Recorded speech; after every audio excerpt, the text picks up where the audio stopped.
Hey, what's up everybody, it's me, Gigo's back with another video. Today, I am doing a graphic novel review of Brian K. Vaughan's We Stand on Guard. Pretty sure I'm maniacal, but what do I know? I don't know, all I know is what I see through my monocle. So, I'm doing a review of We Stand Guard by Brian K. Vaughan, who's written books like Saga, Paper Girls. Actually, I'm wearing a Saga shirt right now. It's a Lion Cat shirt, if you guys can see that. And I was really excited for this book, but one of the main things that struck me about this book is the art. So we're going to talk about that first. The art is done by Steve Scrosay, I think that's how you pronounce it, who does a lot of storyboard art. And the art in this book is so detailed and so well done that it just adds a whole nother layer to this book. And the character designs and everything is just very, very, very, very, I can't emphasize that enough, very well done. And the colors and everything's very vibrant and very colorful, and just, I mean, it really, really represents the future. So, We Stand Guard, it takes place in 2124, I think, and the U.S. has not taken really good care of the environment, and there's a lack of water. So what do? They invade Canada to get their water supply, and basically we follow a group of freedom fighters who fight against the Americans to try and protect their land. It's a really small group of people because obviously the USA has military advantage, but just not resources, like natural resources. So this is a 6-issue series, and I enjoyed reading it, but some of the parts is kind of thin. It's only 6 issues. It's not like a big story like Paper Girls or Saga that Brian K. Vaughan has done in the past.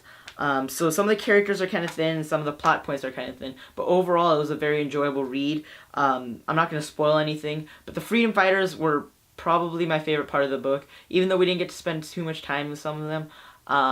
All of them were very different, very interesting, and especially in the climate of the world right now, we have some characters that are from the Middle East or from Mexico, and just very diverse group of characters that I think really, really adds to the story, and is a great look into the future, because in our political climate, it's a hot subject with immigrants and all that.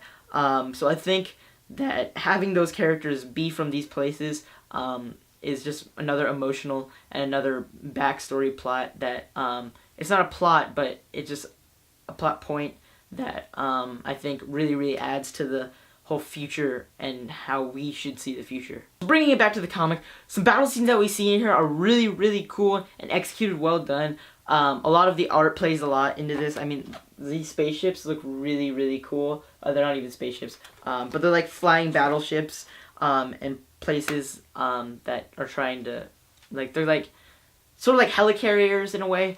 But the design of these, you see some giant robots as well. But the design and the environment that we're put in is really, really, really well communicated, and I think it's a really cool world that we're in. Just the big part for me is that we didn't spend enough time in that world and enough time with these characters. We only get 6 issues, and there's a lot to go through. So at times it can feel rushed, but overall I think it's an enjoyable read, and that anyone could jump into it because it's a contained story. I love self-contained stories, but unfortunately this was not one of Brian K. Vaughan's best works, but it's still a really, really well done book. Just kind of thin at points. So overall, I can recommend We Stand on Guards, but there are a bunch of other books that you can get from Brian K. Vaughan. I mean, if you haven't read Saga or Paper Girls or Pride of Baghdad, those are all really amazing books. I don't know what that pop was. Really amazing books that I can recommend over We Stand on Guard, but I still think this is a really, really enjoyable military war, futuristic film. It's like really, really cinematic because Steve Scrosay has done storyboards for films in the past, and I can highly recommend this book if you have nothing else to read. It's not one of the worst books that's put out there. It's definitely an enjoyable book, but there's other better options out there. So if you guys enjoyed this video, make sure you leave a thumbs up down below. Tell me if you're gonna read We Stand on Guard. I read it, I reviewed it, and I'll catch you guys all again next time. Bye.